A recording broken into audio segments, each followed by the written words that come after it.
Ever feel like you're scrolling on Twitter and forget what you've already seen? Let's dive into finding your watch history. First, grab your phone and tap the Twitter app icon to launch it.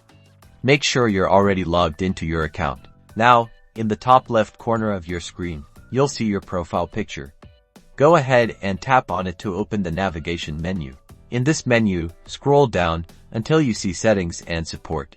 Give it a tap. After clicking on Settings and Support, a small drop-down menu will appear. Select Settings and Privacy from this menu. Okay, on the Settings and Privacy page, scroll down a bit until you find Privacy and Safety, and tap on it. Then navigate to Content you see. It's usually toward the bottom of the Privacy and Safety section. Next, look for Display Watched Media.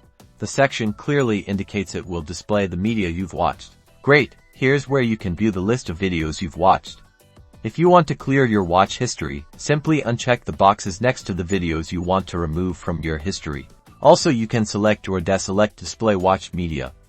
Deselecting will clear your watch history.